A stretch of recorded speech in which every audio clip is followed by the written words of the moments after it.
Greetings. Are you all ready? Ended up with the ace. I'm going to share an idea with you that could not just change your business, but could change this entire company. Now, Vemma it's got a head of steam built up. You know that. I've been fortunate enough to watch the company grow right from the first day. And I had the pleasure of speaking at the very first meeting. And I've watched this company literally bloom. Around 3 or 4 months ago, maybe it wasn't that long, keep in mind, I've worked around sales organizations now for 50 years. And 3 months ago, I got thinking of the idea of retention. And I kept playing with the idea in my mind. And the more I thought about it, the more I wondered why we don't hear more about it. And retention it's not talked about that much. And then I thought, I'm going to write a book about it. And so I started to think more about it. Now, if I'm going to make a program or do a book, I usually get a big poster made of it, of the cover. I start out with the cover, and then I fill it in. And so I got thinking about it, retention. They came and they stayed. And I got an idea, and I had this picture in my mind, and I got a hold of an artist, and I had them put this picture together, and I loved it. When I got it, I loved it. Now, there's a couple of lessons in what I'm going to show you here. I got this, and I thought, I'm going to send this to BK and ask him what he thinks. And so this is the picture of the cover. And I had these big block letters, retention, in the sand with the Great Pyramids in the back. And I thought they'd been there forever. And I sent it to BK, and I said, what do you think? And this is what I got back. That's it. Don't use pyramids. And I thought, what the hell? That's a good-looking cover. Lesson for me, I've been around since there were pyramids. I was working when they were putting them in jail. But I wasn't even thinking of that. I was so locked into the idea of retention that I missed it.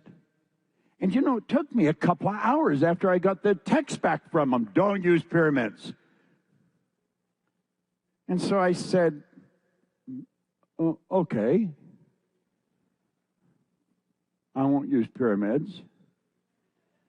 And I'm saying to myself, and I thought, why the hell shouldn't I use pyramids? And then all of a sudden, it was like a bell went off on my head. Ding, ding, ding, ding, ding. Proctor, wake up. And I thought, oh, my God. So anyway, I sent him a text back. And I said, listen, you've got one of the best graphic arts department I've ever seen. You make me a cover. And this is all I got back on it. He's a man of very few words. And so, I don't know, maybe a week, 10 days later, I got about 4 or 5 covers back from him. But he said, this is the one that Mark Patterson said, if he was going through an airport and he saw this cover, he would buy it. And this was their line. How to win friends and customers and keep them happy for a lifetime. Now, Although that's got my name on it, I had nothing to do with the design of it. It was Mark Patterson and Kim Kugler that did that. Give them a hand. You know,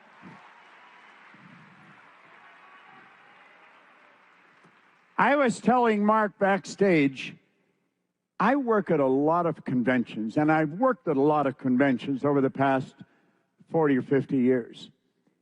I have never, ever seen one put on better than this one's. You know. This is absolutely incredible. Mark Patterson is a branding genius. The guy is something else. And you've got him in your company, so you really want to be proud of that. The guy does a phenomenal job. So I started to think about this, and I started to give it serious thought, and it kept playing on my mind, why isn't there more talk about retention? Why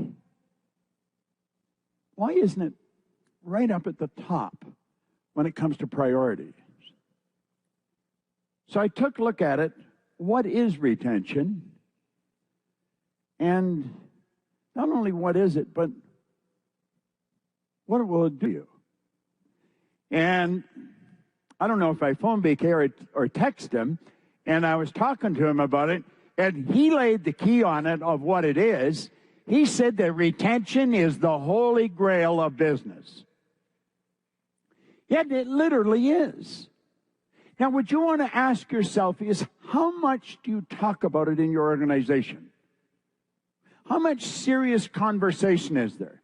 I know you've had a lot of fun here tonight. I want you to get a little bit serious for a few minutes.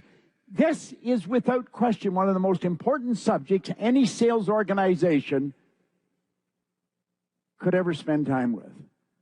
It is absolutely incredible when you stop and think of what this will do. When you focus on retention, here's just a couple of the things that came to my mind right away. You build your business much faster. Business grows many times faster. Everybody wants their business to grow faster, and yet we don't talk about this that much. It will literally cause your business to grow faster. Your cycles will be multiplied. Now think about that. Everybody's counting cycles. How many cycles you have? Focus on this, and your cycles are going to be multiplied. That's how important it is. You're going to find you're going to stop wasting time and money. If you spend a lot of time recruiting people into the business, they're coming in the front door and going out the back door. That's a waste of time and money. It doesn't even make any sense. So why do we do it? Well, I think it's part of a paradigm. I think it's part of conditioning. It's almost an accepted concept in sales. It's just the way it is. But it doesn't have to be the way it stays.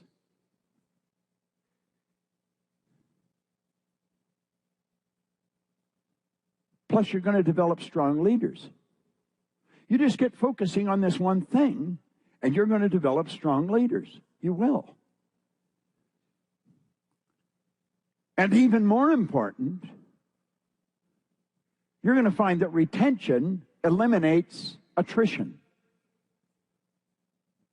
Stop and think of all the people that leave this company every month. I don't know what the number is, but I know it's too high. Now think about this. We frequently talk about how many new people we've got. Very little talk about how many we've lost. And think of how much energy you put into bringing people into the business. It's all wasted energy if they leave. So you've got to say, geez, it makes sense to think of this. A Attrition is a disease in a sales organization. It is definitely a disease in a sales organization. It's a disease that has a very negative impact on your profit, and it has the potential of putting you out of business. And you know something? It puts a lot of people out of business. If you could get a polygraph and suck the truth out of the mind of some people, you're going to find they left because they worked hard at getting the people and the people wouldn't stay. It never entered the person's mind that they were the cause of them not staying. You see, they're in to blame. So this is something I believe that we want to think about. Now, do you know there's 10,000 people here? There's many more than 10,000 people in Vemma, but there are 10,000 people here. Do you know that this group has the potential of changing this entire company, and this company has the potential of changing the entire industry? It's already changing the industry. Right?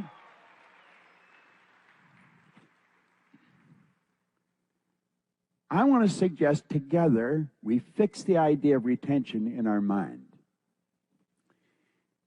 Now, I watched you when Eric was up here, and he was getting you to be all in. I want to suggest that you make Vemma's retention figures the model for the entire industry. Now, think about this. This is really serious stuff. Make up your mind that you are going to buy into this idea. You'll say, well, not everybody has to. No, not everybody. You have to. If you buy into it, it will change. It will start catching on. It's a big idea. I want to suggest that you can do this. They come to Vemma and they stay. Okay? Now, what we've got to do is just bury that idea in our mind. And we can do that. Let's say Vemma's new mantra is retention, retention, retention. I'm going to ask everybody to stand up. Everybody, come on, in the back room. If you're at home, I'm going to ask you to get on your feet and let's go through this. Let's run through it. Retention, retention, retention. Come on. Let's do it one more time. Retention, retention, retention. You can sink that idea in your mind one more time. Let's do it. Retention, retention, retention. Thank you. Now, as you dig into this, you're going to realize that it's a paradigm, really, that we're working on. The company has a paradigm. Paradigm is a culture. Paradigm is group habit. In our mind, it's habit. So we want to look at what is a paradigm, how are paradigms created, and how are paradigms changed. Now, this could be worth millions of dollars to each one of you. Paradigms are nothing but a multitude of habits, but they're habits that have been passed down from one generation to the next. We're the product of somebody else's habitual way of thinking. Paradigms literally control the lives of most people most of the time. Now, when we think about that, we talk about habits. We wake up and we move into action. And our actions are almost all habitual. There's not a lot of thought given to it. It's habitual. And what we want to do is start changing that. And, you know, if we just start talking about it, if we start thinking about it, if you start masterminding with one or two other people about it, it's going to change a whole lot of things. It really will. Now, let's look at this. You have retention on one side and attrition on the other side. Do you know that everything you do is feeding one side or the other? You may say, well, I've never thought of it that way. Well, think of it that way for just a few minutes. Now, let this little drawing represent you, your mind, and your body. And then let's think of what we do. Are we feeding one side or are we feeding the other side? There's our conscious mind. In our conscious mind, we gather all kinds of information. So you say, I know this, I know that. Well, that's where the knowledge is right there. Then we have the subconscious, and that's where we have the paradigm. Now, it's not what's going on. It's not what we know that controls our behavior. It's the paradigm that controls the behavior. And if we're going to change the behavior, we have to change the paradigm.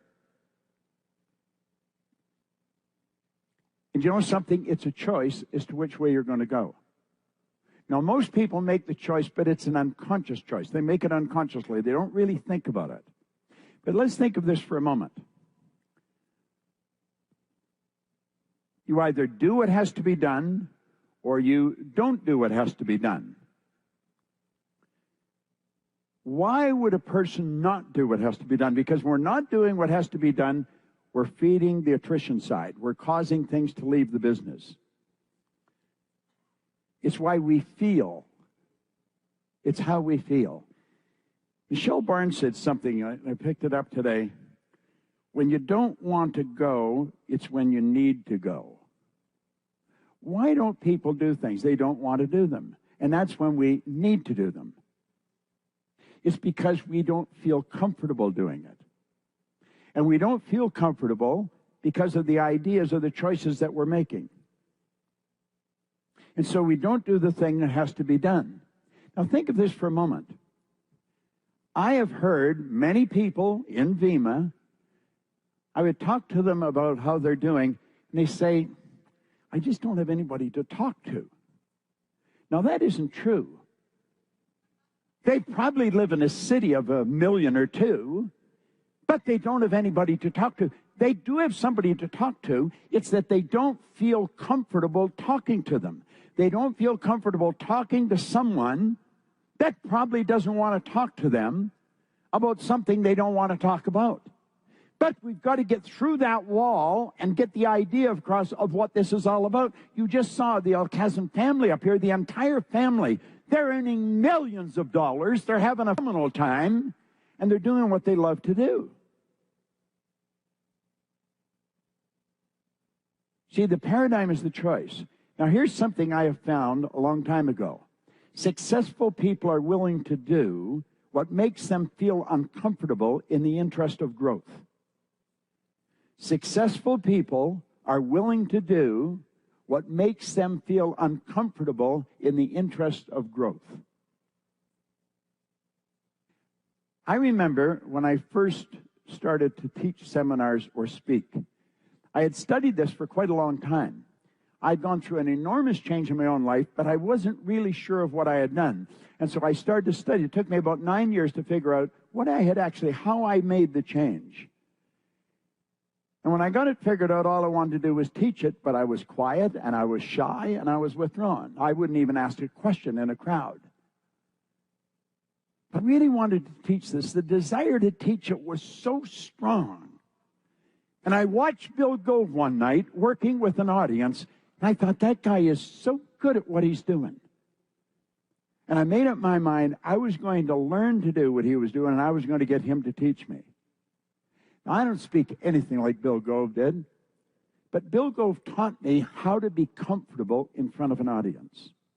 I was on the elevator the other night with some people. We were going up, and we got Nick on the elevator, and he was saying, I've got to do some speaking here this weekend. He said, can you give me a tip? He said, I've spoken to 400 people, but never thousands. And I said, it's no different. You're just talking to one person. There's a whole bunch of other people listening. And I said, don't worry about what they think of you. What they think of you is not important. It's what you think of you that's important. Fall in love with the idea of helping them. And he was shaking his head when I got off the elevator. I think it was sinking in. We've got to learn to do things we feel uncomfortable with, and then pretty soon we'll start to feel comfortable. This is the way it's got to go. Now, what do you do when you first spot attrition or symptoms of it in your organization? Because it is a disease. or when you start to see symptoms of defection.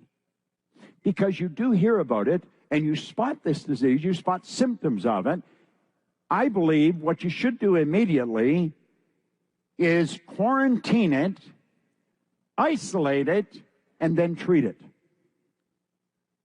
If you are dealing with a disease, that's exactly what you would do. You would quarantine it, you would isolate it, and then you would treat it. Now, how do you treat this? Well, keep thinking about it. Attrition is an effect, and you never treat the effect. You have to treat the cause of the effect. So that causes us to look at retention again. So as you start looking at this, we find the differentiator, especially in a competitive market, is leadership, education, and consistently high standards of service. Now think about this for a moment. It's leadership, education, and consistently high standards of service.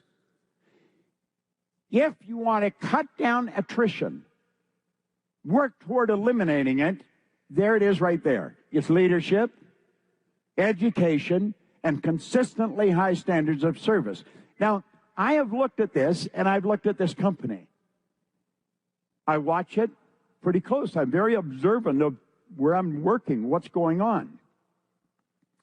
And if you look at this, BK and his executive staff are providing tremendous leadership. Now, I'm not saying this to flatter them. I'm saying this to point out to you that that's what they're doing. And all you have to do is look at the results, and the results speak for themselves. There is phenomenal leadership here. You watch this conference grow. Each week it gets bigger and it gets better.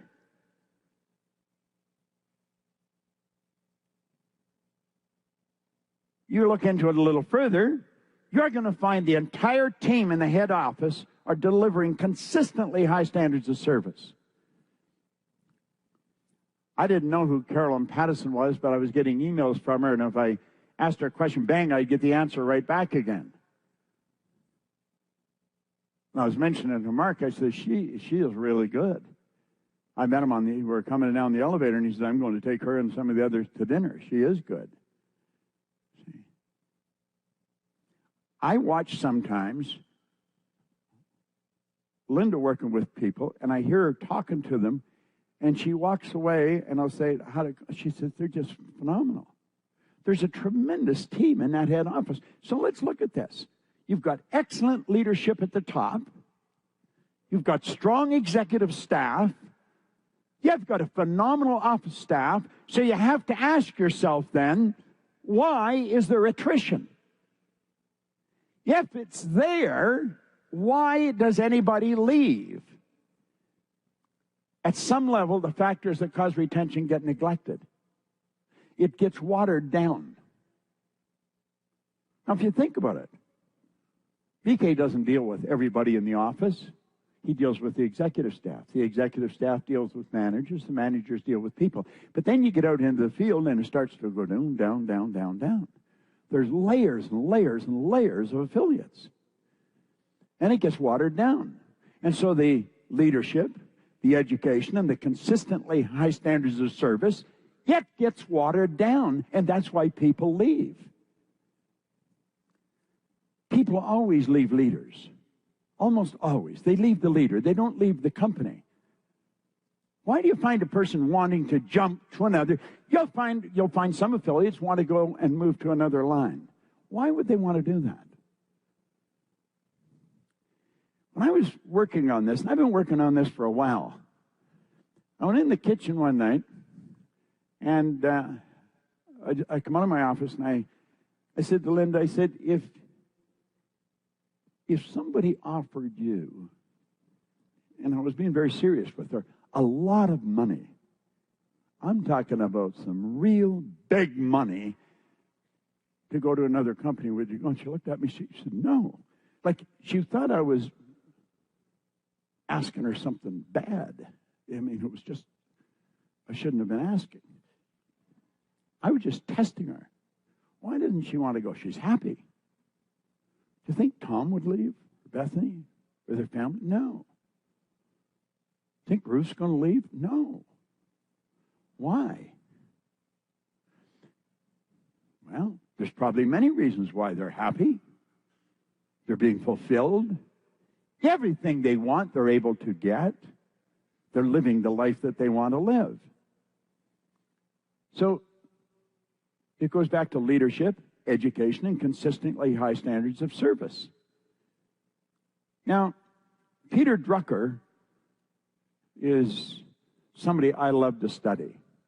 Let's look at what Drucker said about something like this.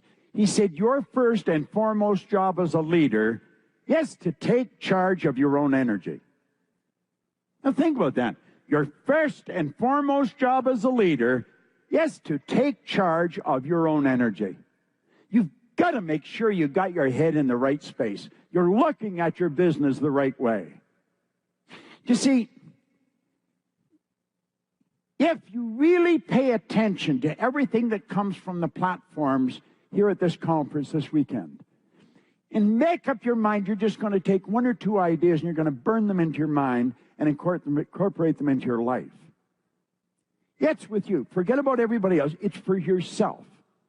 Your first and foremost job as a leader is to take charge of your own energy. And then help to orchestrate the energy of those around you. I remember Earl Nightingale talking. God, I love listening to that guy. And he said, you know, the first order of business is profit.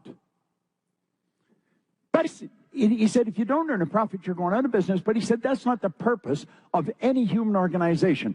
The purpose of all human organizations is to make life more meaningful. Well, I think if you analyze this company is making life more meaningful. Now, would you have to ask, as a leader, because you're the leader of your company, are you doing this? Are you taking charge of your own energy? Then are you orchestrating the energy in your own particular group? I believe we're spiritual beings. I believe we are a soul. I don't think we have one. I think we are one.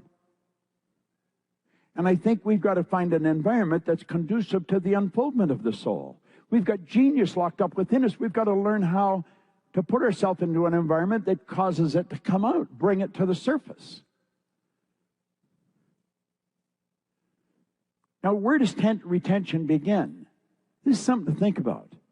I was listening to Alex and Brad today, and I'm not sure which one of them brought it up, but one of them did. And retention begins at your very first meeting.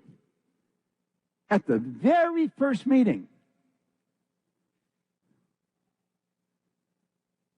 It doesn't start after they get to a certain pin level. It starts at the very first meeting. And it's more than giving people what they expect. If you're really going to get them to come and stay, you've got to give them more than they expect. It's about exceeding their expectations.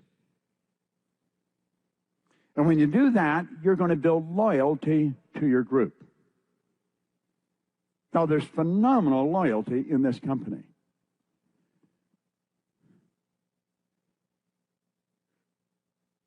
And more important, you build strong leaders. See, when you really care about the people and you're really focused on education, when they come into the business, you've got to understand they are not programmed to do what has to be done to build this business.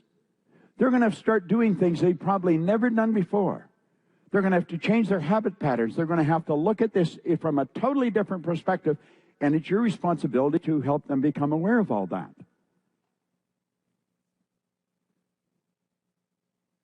Think of this. People will not leave you or your organization when they feel they're recognized and respected. They just won't leave you. They're going to stay.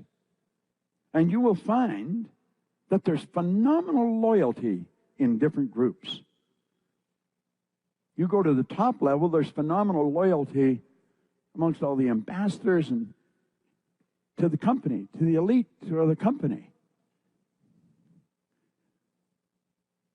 When they're in an environment that leaves them feeling fulfilled, they're not going to leave. They're not going to leave. That's what people are really looking for, and most of them don't know it. A high percentage of the population are very frustrated, and they're disturbed, and they're trying to figure out, missing. Well, what's missing is that they don't have a purpose in their life. They don't really have a direction. They wake up in the morning and they hope it's going to be a good day. But when you do have direction and you know exactly where you're going, you make it a good day.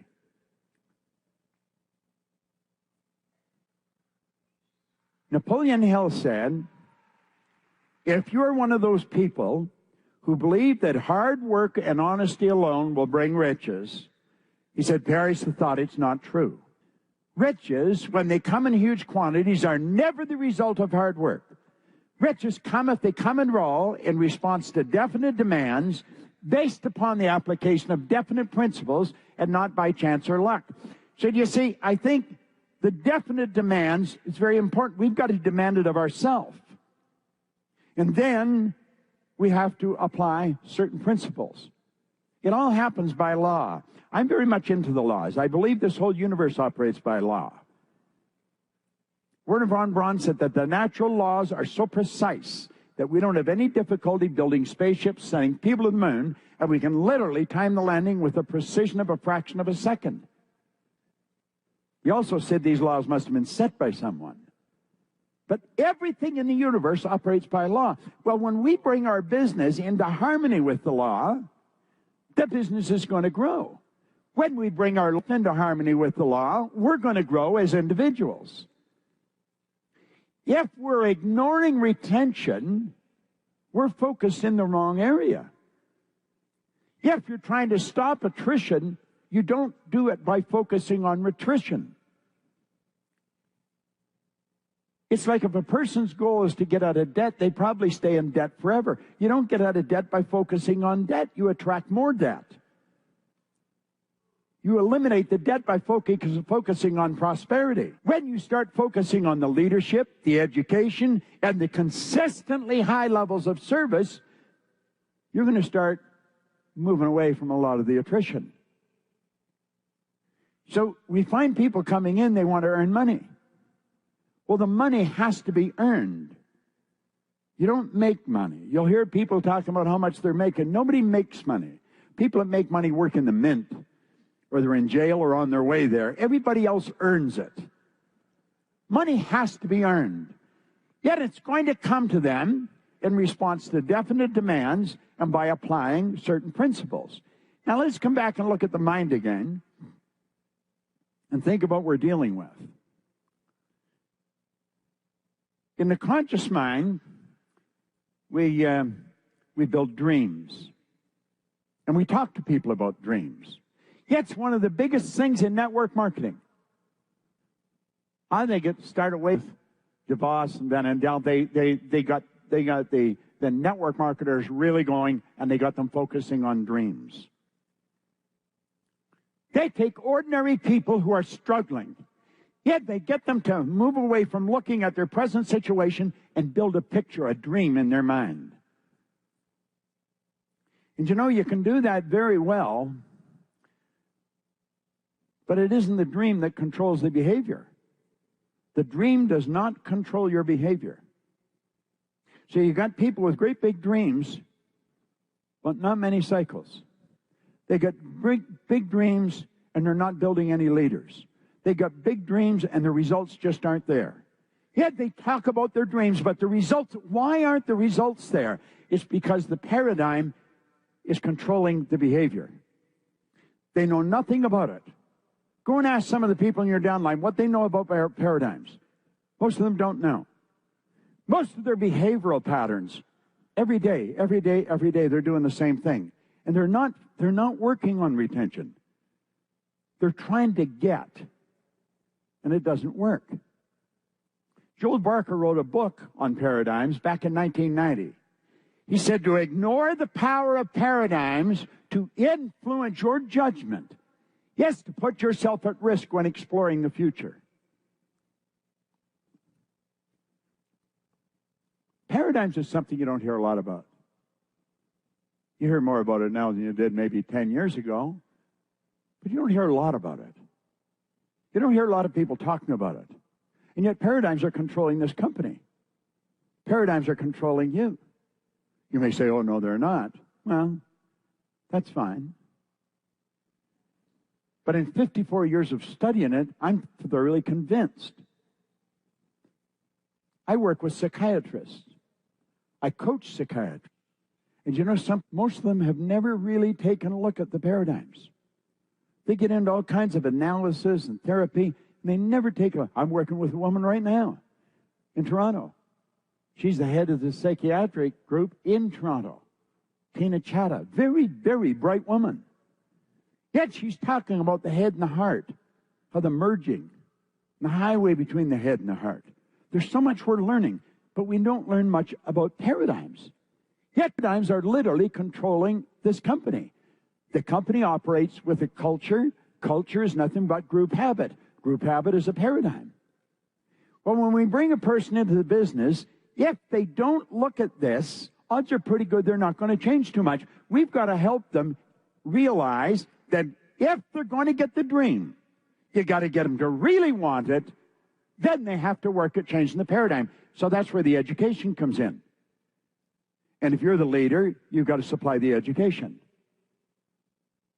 And you make sure that there's consistently high standards of service. If you, as an individual affiliate in this company, if you would use the head office, use BK, his executive staff, and the staff as a benchmark and say, am I measuring up? Am I doing as good a job as they're doing? If you did that, you would find your business improve dramatically. You'd find attrition go down and your retention would go up. Now let's keep looking. You get the conscious mind and the paradigm.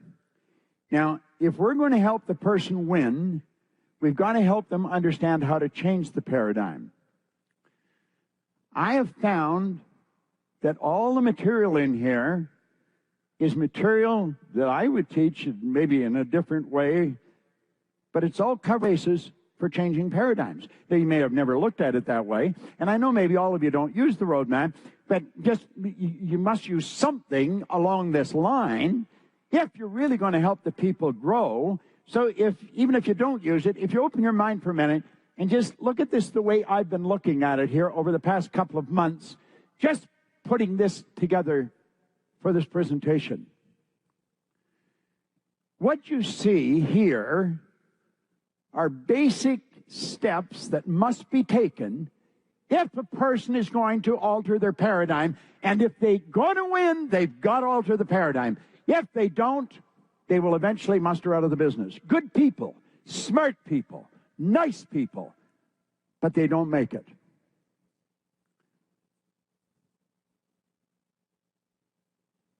They have to understand how to change a paradigm. Why do you think Solomon said, all you're getting, get understanding? They've got to understand. You see, I think material like this has got to be taught. You don't just give something like this to say somebody, here, study that, fill it in. This isn't like you're getting a driver's license or something. This is a strategy, if you want, to help people earn millions of dollars. Now, if retention is the focus and freedom is the reward, then these kind of steps have to be looked at. This is a strategic plan.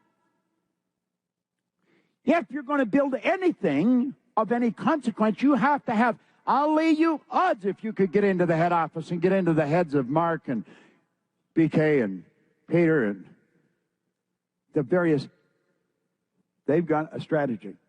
They've got a picture where they're going. They execute it. Well, when you bring a person into this business, frequently some of these people have never really been in business before, but they're going into their own business. This is not a job they've got. This is something much bigger. This is an opportunity to live the way people rarely even dream of living. See?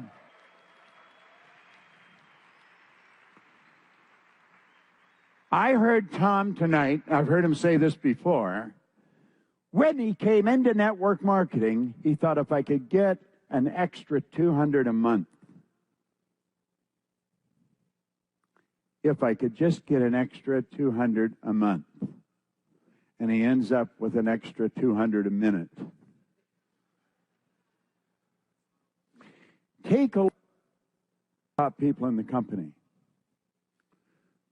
You'll find most of them are quite different personalities. But they're all doing essentially the same thing. They may do it a little different, but they're doing essentially the same thing. They're helping people build dreams, and they make the changes necessary that they have to make in their personality to realize those dreams. And that's the strategy. So, I want to suggest you really think for a moment. School gave us valuable knowledge. However, school never taught us one thing about changing paradigms.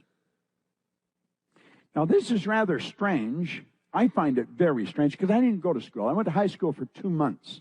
So the education I got on my own.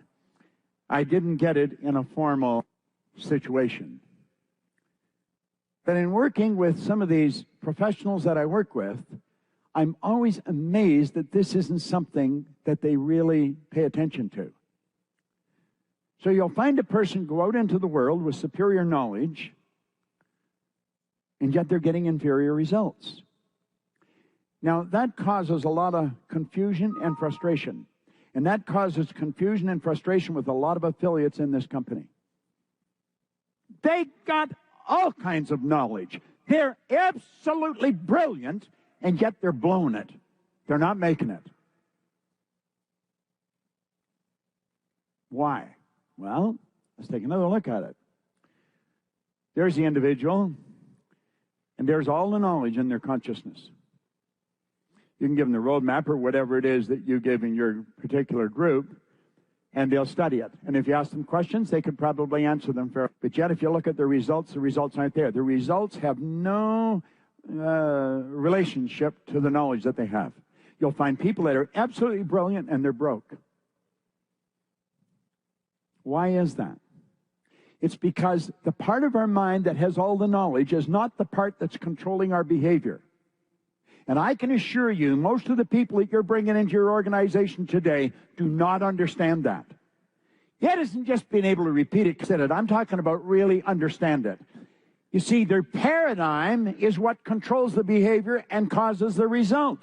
If the result's going to change, the paradigm has to change. You've got to change the paradigm if you're going to change the results. You've got to build a new paradigm. So then the question comes, well, how do you do that? Well, this is something that I began to look at. I was living in... I had been given this book. I was 26, and I was losing in a very big way. I really didn't know too much of anything. And the man that gave me this book, he got me to sit down and take a look at myself and my life. Then he said, listen, you can have anything you want, but you're going to have to change your life. And he asked me, what did I read? And I said, I can't read. Now, that wasn't true. I couldn't read very well, but I could. And I later found out I read it about as well as most people. Do you know that most people read at about a grade 3 or 4 level? And that's because we learn to read by the time we're in grade 3 or 4, and we never improve upon the skill from that point on. Well, at any rate, he said, Napoleon Hill wrote this book. He spent his entire life putting this together. He said, I think it would be a very prudent part on your mind if you spent the rest of your life trying to understand and apply what he put together. Now, I really don't know why I decided I was going to do that, but I did. And I started to study it. I was working on the fire department in Toronto. It was actually a suburb of Toronto. It was East York. It was broken into many areas. I'd been working there for a few years. One person since 1934 had quit that job. And I quit. I quit because I was reading this book, and I was talking to a couple of people who were in business for themselves. And I became aware that I was never going to earn more money than what the chief decided I would earn. And I knew I'd never be the chief. There was only one chief. And I knew I wasn't a particularly great fireman. And I heard one day a guy said that there was good money cleaning floors. I said, I'm not proud I'll clean floors. I owed everybody I knew money.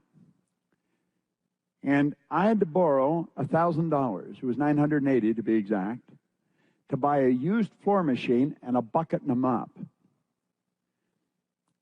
And I was going to start cleaning floors. And when I quit the fire department, everybody thought I was right out of my mind. And they said, what are you going to do? And I said, I'm going to clean floors.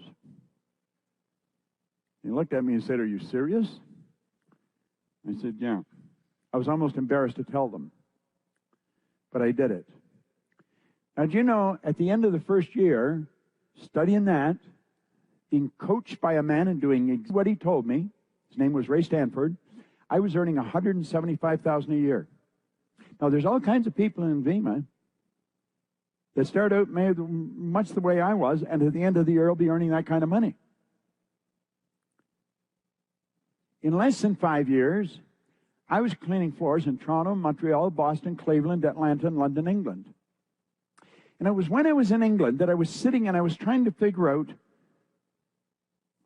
what the heck how did this happen? I did not believe that there was an emotional or a capricious God on a cloud that blessed me and left everybody else to swim. I was raised to believe if you're going to earn a lot of money, you got to be really smart. And I knew I wasn't that smart, but I was earning a fair amount of money. I was also raised to believe if you're going to do well in business, you've got to have a good formal education. I didn't have any. I started to question everything that I believed. And I found that most of my beliefs were absurd. But it took me 9 years to figure out why I changed. And when I figured out, all I wanted to do was teach it. It took me that long to realize I had changed the paradigm. And this is where it starts. See, that's what Stanford got me to do. He got me to sit down and build a vision in my mind. That's why Solomon said, where there is no vision, the people will perish. We're not taught what our higher faculties are. We are raised to live through our senses. We go by what we see, hear, smell, taste, and touch. But we have higher faculties. We've got perception, intuition, memory, the will, reason, and imagination. The imagination is the mental faculty out of which visions arise. We have to encourage a person to activate their imagination and begin to build a picture in their mind of where they want to go. I was talking to a young lady in the hotel yesterday, and she said she wanted to be an ambassador, and I said, well, then you got to act like an ambassador. Well, she said, no. I said, you got to think like an ambassador. You got to feel like an ambassador. You got to act like an ambassador. That isn't something you're going to get. That's something you've got. You see?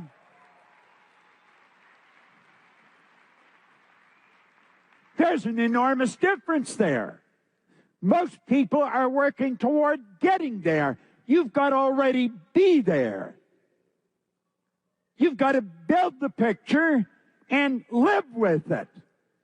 I suggested that she get the movie Lawrence of Arabia. She'd never heard of it. I said, well, go and get it. I give her my email address, and I said, send me a note after you get it. I said, Peter O'Toole starred in it, and Peter O'Toole just passed away. T. Lawrence was a British soldier. And just prior to the First World War, he went to fight with the Arabs against the Ottoman Turks in the desert. And they called him Lawrence of Arabia. And that's what they made the movie on. Well, Peter O'Toole, if you watch that movie,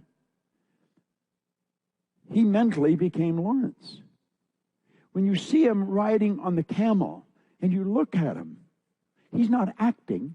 He has become Lawrence.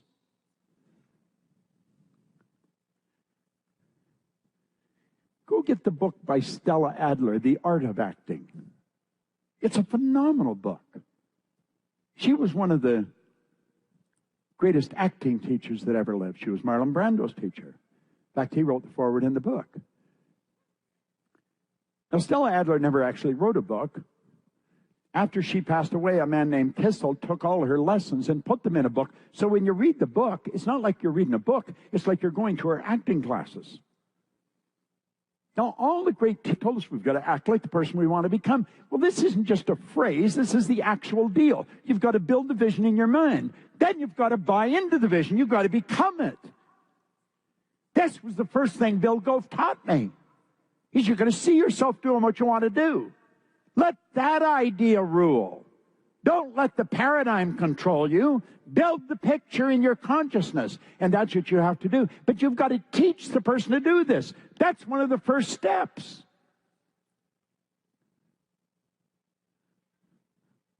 Genevieve Behrend said, the exercise of the visualizing faculty keeps your mind in order. If there's no order in their mind, there's no order in your outside world. Many of the affiliates, there's no order in their world. They're going this way and that way. There's no order. She said the exercise of the visualizing faculty keeps your mind in order and attracts to you the things you need to make your life more enjoyable and in an orderly way. She went on to say, if you will train yourself, get in the practice of holding the image of what you want in your mind, you'll soon find your thoughts and desires will proceed in a more orderly procession. In other words, you're not going to be involved in chaotic thinking.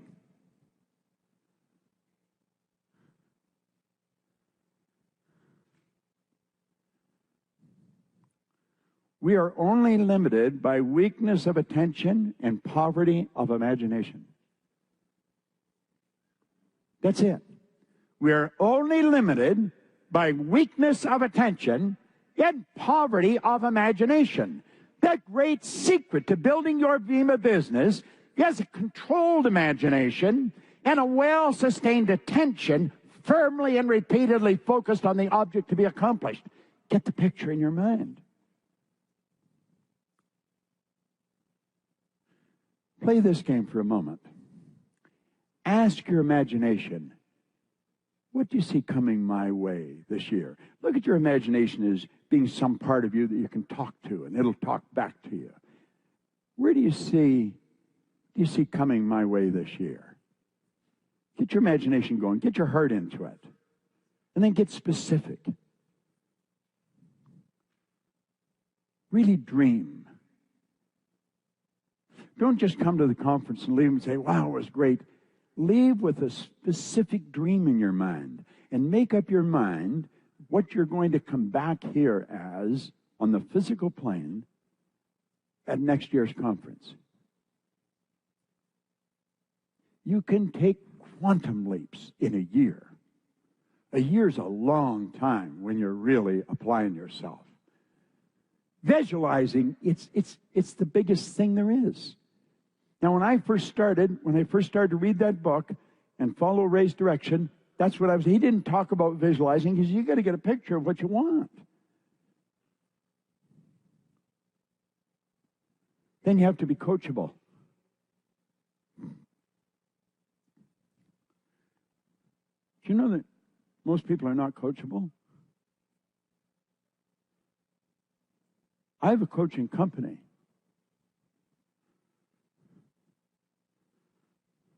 I'm coaching one person, one-on-one. He's 21 years old. He's paying me $150,000 to coach him for a year. Last year, he earned $1.3 million.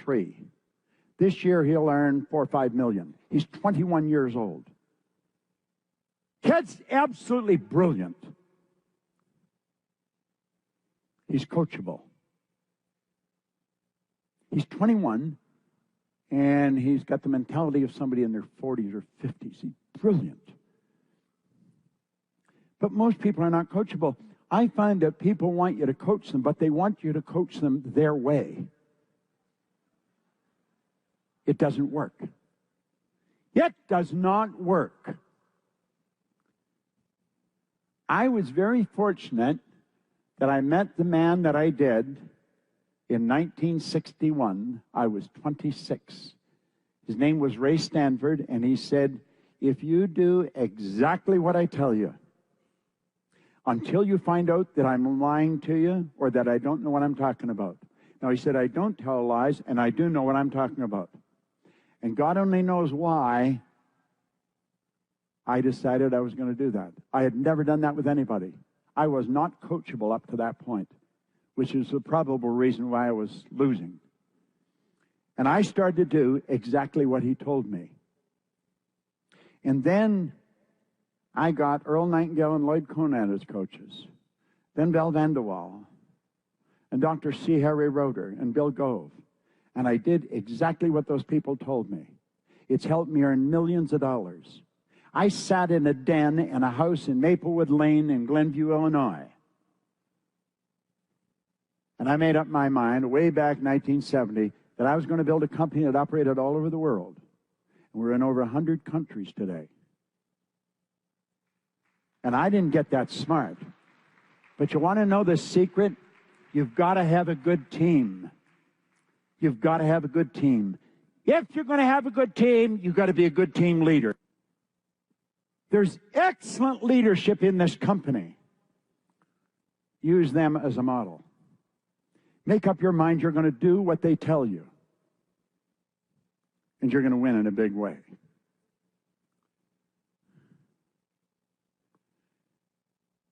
Then, this is really the key. Now, I listened to Alec today, and he was talking about turning his car into a school. Well, I'm going to show you how I turned my car into a school. This is a record. It's just a little one, but it's a record.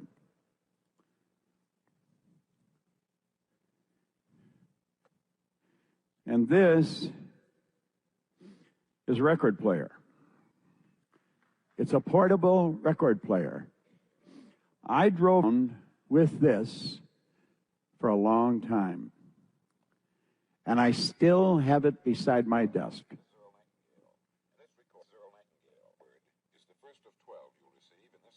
Is it coming? Before we start, I'm not going to try to tell you how to live your life. That's none of my business, nor is it anybody else's business. That's your business. Nor is this lead the field program a collection of Okay.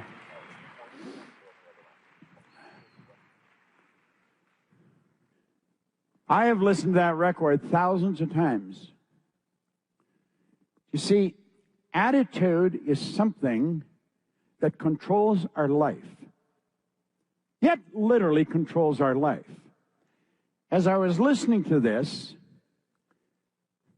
I was thinking, BK was raised on this. His family raised them on these records. In fact, his dad used to sell them. That's where he started, with SMI. Go ahead.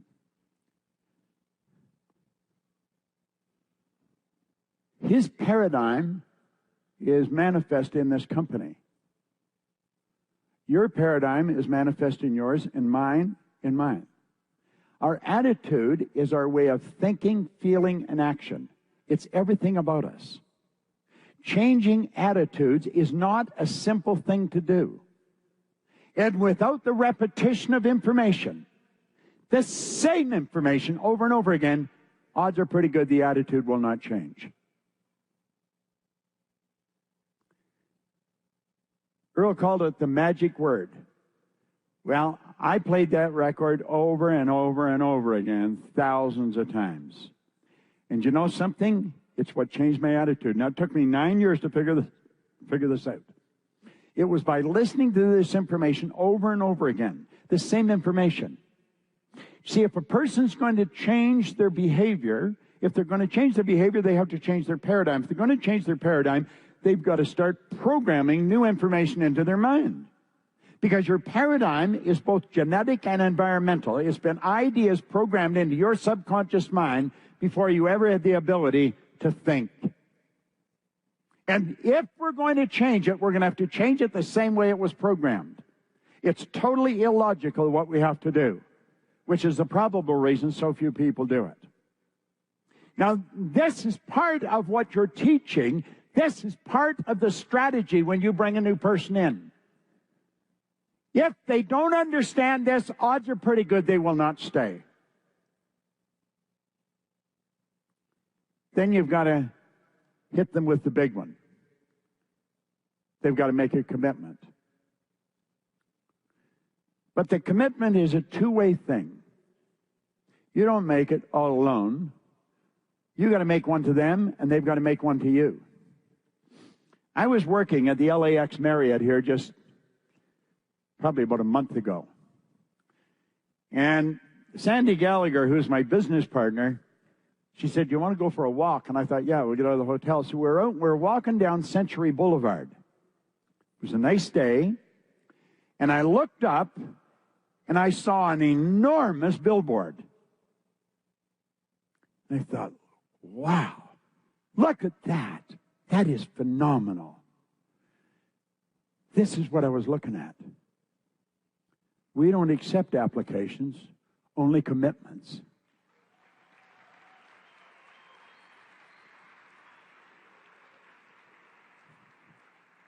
Everybody knows that Marines, the United States Marines, are powerful. They have phenomenal training. They build something inside a person, but it's not done by accident. The Marine has to make a commitment, and the Marine to make a commitment. Can you imagine if you approached your new affiliates this way? You see, I think if you don't approach them this way, you're missing something. You've got to get them to make a commitment, and you've got to make a commitment. And then you both have to live up to it. Now, I think this is where the leadership, the education, and the consistently high standards of service come into play in this game. I think this is how it works. This is right in the beginning. And if both of those commitments are not made, it isn't going to work. If they are made, that is when you're all in. You see?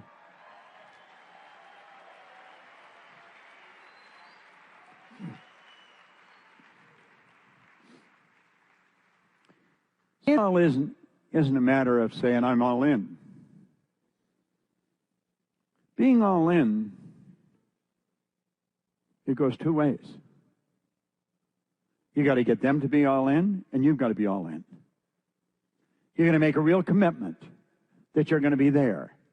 And rather than complain because they're not doing something, understand their paradigm is controlling them.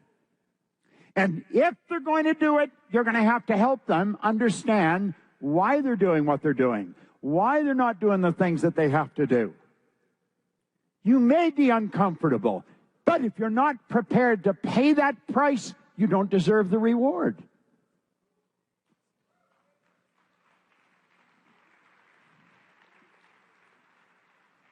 I died 1,000 deaths getting up in front of an audience, even a little one. Today, I'm very comfortable here. I'm just as comfortable here as if I was at home petting my dog. But that doesn't happen by accident.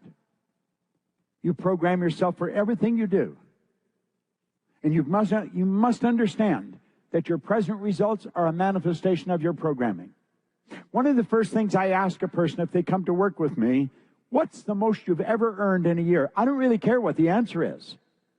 But I want to know what the answer is. Because I know the second they tell me that, I know where their paradigm is. And if I'm going to get them to do what I would like to see them do, I'm going to have to get them to change that paradigm.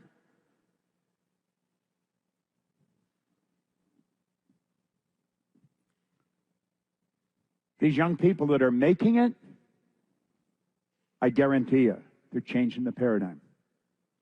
They wouldn't make it if they didn't. The young people that don't make it, they don't change the paradigm. But that doesn't just do with young people. This is people. It's male and female. It's young and old. We've got to make the commitment. Let's operate like the Marines. Let's really dig into this concept. Let's get retention so deeply sunk in our mind that it's a priority. Everything we do, we're either working towards retention or attrition. You can tell this to anybody, that you can get anything you seriously want, guaranteed. You can get anything you seriously want, guaranteed. The realization of a goal in Vemma is not a complicated process. In fact, it's a simple matter of cause and effect, as straightforward, consistent, and reliable as 2 times 2 equals 4. Now, read that through again. This is something you can sit down and say to somebody, look them square in the eye, and you can say, you can get anything you seriously want, guaranteed. The realization of a goal in Vemma is not a complicated process. In fact, it's a simple matter of cause and effect, as straightforward, consistent, and reliable as 2 times 2 equals 4. You want to remember, retention is the objective, freedom is the reward. You've got to stay plugged in. I started to read this in 1961. I still read it every day. I take it everywhere I go. I have never stopped reading it. If I stop improving what's going on in here, it's going to show up outside. I don't buy the idea that you have to slow down. I don't think anybody has to slow down. I think what we have to do is calm down, smarten up, start to understand who we are. We're God's highest form of creation. There is nothing on the entire planet that will equal the human. We are God's highest form of creation. Are we acting like it? You know that when a person doesn't stay plugged in, pretty soon they leave the business. You'll start to see them less and less. They'll start managing. Then they start complaining. They start blaming. And then they start disappearing. They're on their way out. And you know that everybody that they've had an influence over has been afflicted with what they have. This is such serious business. This is such a phenomenal organization. It offers so much. But you do have to stay plugged in.